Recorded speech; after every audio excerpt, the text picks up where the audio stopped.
Hindi story कहानी घर घर की ऐसी होनी चाहिए। सास बहू हिंदी कहानी। सुबह 10 बजे तक सोने वाली और बार बार उठाने पर भी थोड़ी देर और सोने दो ना कहने वाली शालिनी आज भोर को 6 बजे उठ गई थी। इतना ही नहीं, उसने सबके लिए चाय बनाई, पेपर लेकर आई, बगीचे में पानी दिया और पापा को सुबह मॉर्निंग वॉक के लिए भी उठाया। सभी लोग शालिनी को बहुत आश्चर्य से देख रहे थे।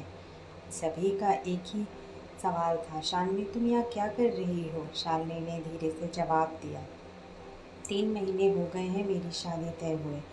वहाँ पर कौन होगा मेरे आगे पीछे घूमने वाला? वहाँ तो सब कुछ मुझे ही करना होगा। बस इसलिए आज से शुरू कर दिया।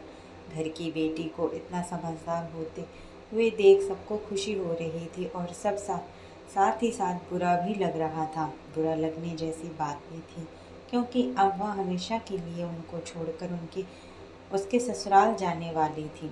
1 और महीने बीत गया और आखिरकार शालिनी की शादी हो गई। वह अपने ससुराल आ गई।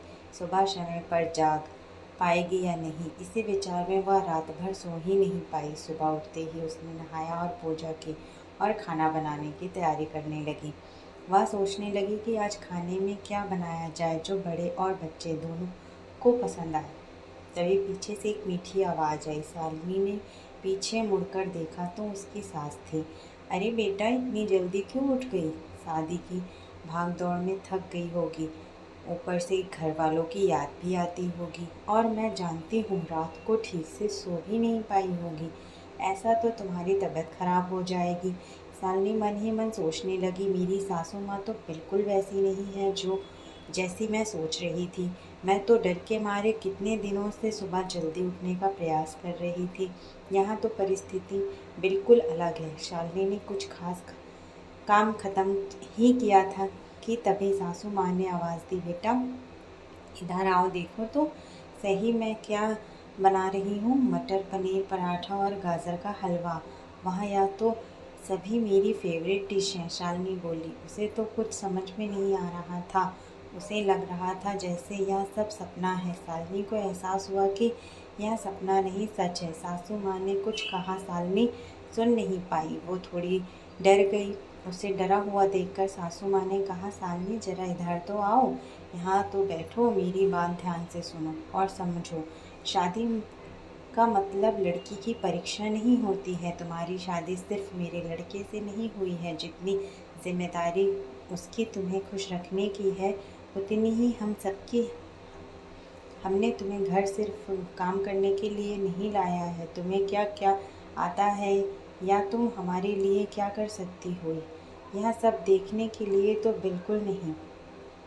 और हम तुम्हारी आज़ादी भी तुमसे नहीं छीनेंगे। अगर अपनी बात करूँगी तो मुझे सिर्फ एक अच्छी फ्रेंड चाहिए थी। मैं बिल्कुल नहीं मानती कि बहू ने सुबह सुबह जल्दी उठकर पूजा पाठ करना चाहिए, और मैं ये भी नहीं मानती कि बहू को बहुत अच्छा खाना पकाना आना चाहिए। शादी का मतलब तुम्हारे सपनों का बलिदान बिल्कुल भी नहीं हो सकता।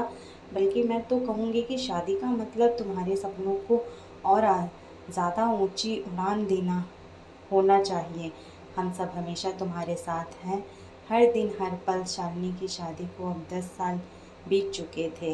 इन 10 सालों के सफ़र में उसने जो अनमोल रिश्ते कमाए थे, उनमें एक थी माँ। जी हाँ, वही सासू माँ जो अब उसकी माँ बन चुकी थी। शालिनी ने अपने जीवन में काफ़ी उतार चढ़ाव देखे थे, लेकिन उसने मन में यह एक सोच बहुत पक्की बैठ चुकी थी कि जब भी उसके लड़के की शादी होगी और वह घर में बहू लाएगी तो वह भी अपने सासू माँ की तरह ही अपनी बहू के साथ व्यवहार करेगी। टीवी सीरियल में सास बहू को दिखाया जाता है, वही वास्तविकता है। ऐसा बिल्कुल नहीं है। समय के साथ लोग बदलते हैं, लोगों के विचार बदलते हैं। कुछ गलत लोग ज़रूर जीवन में आते हैं, लेकिन सभी गलत हों ऐसा ज़रूरी नहीं। आखिर में यही कहूँगी कि बहू मतलब बेटी होती है। गलतियाँ तो हर किसी से होती हैं, इसलिए बहू के साथ भी वैसा ही व्यवहार करें जैसा खुद की बेटी के साथ करते हैं।